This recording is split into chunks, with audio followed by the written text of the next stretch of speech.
What is up, y'all? It's your boy Q, and I'm gonna go over a Diamondback review of Kings Island. So basically, I'm gonna go over the stats of this ride. So Diamondback is a B&M hypercoaster. The manufacturer is B&M, Bulger Mabillard. So the height of this ride is 203 feet.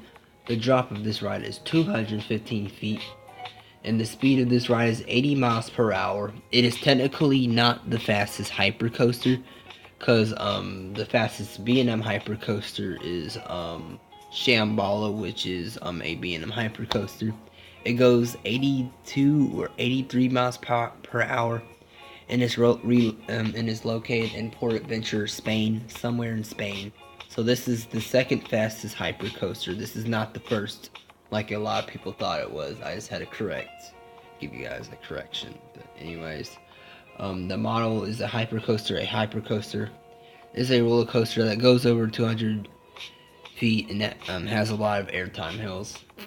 The layout is an out and back layout. The most B&M hypers have, or I wouldn't say they have, but most B&M hypers are in front of the park, or in front of the park, the station.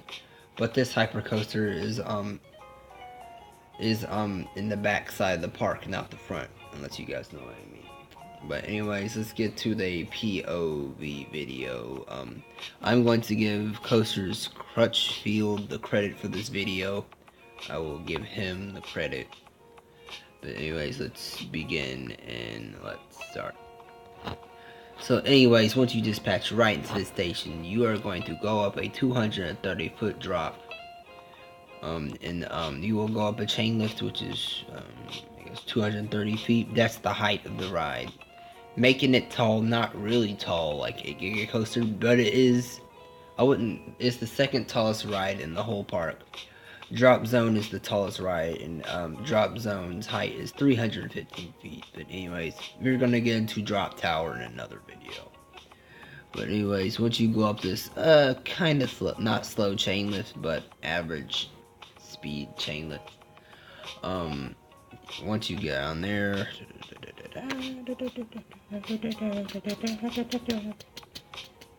anyways, once Diamondback reaches momentum, you are going to drop 250 feet at the angle and the speed of 80 miles per hour, which that's the tallest airtime hill there. Then you're gonna turn a little left. Then you're gonna go into another airtime hill.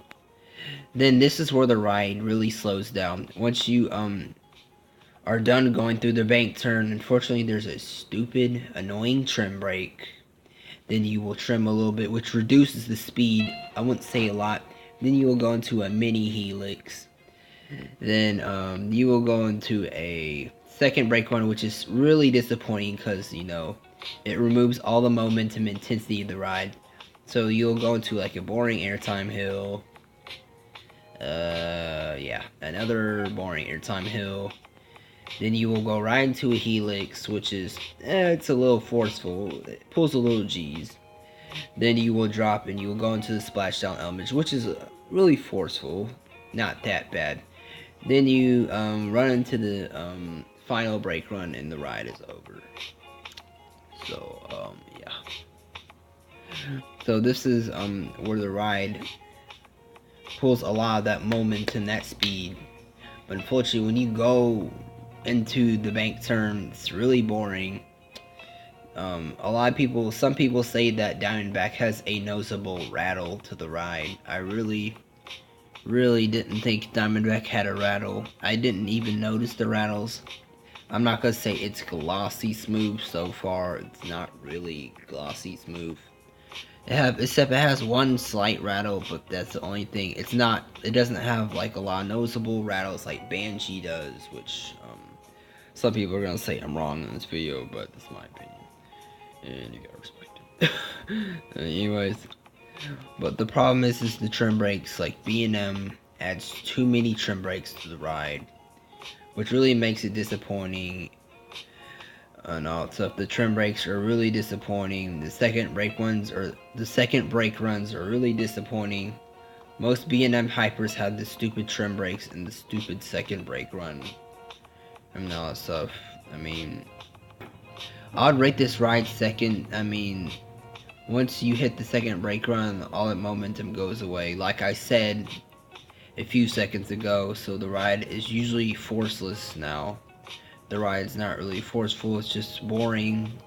After the second brake run, the ride is like really boring. So far, I mean, Diamondback is a solid, okay hyper coaster. I mean, I know Diamondback doesn't have really good airtime during the end. It doesn't really have good airtime. It doesn't have that ejector airtime I was looking for when I rode Magnum at Cedar Point.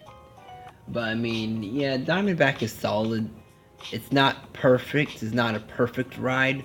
If Kings Island gets a Giga, I would rate that a 10 out of a 10. But basically, for my review, I would rate this ride a B. I would give it a B. I would rate this ride a 8 out of a 10. Diamondback isn't perfect. It isn't the most perfect ride there like Mystic Timbers is. Mystic Timbers has the ejector airtime, while Diamondback just has the floater. So Diamondback did okay in this review, so Diamondback got an 8 out of a 10. It's not really perfect where I would. It's not really perfect, but I mean that's a really good spot. An 8 out of 10. I'll just give it a B plus, not a B minus. It's not bad or terrible. It's not rough. The restraints are good. I mean the restraints are just perfect.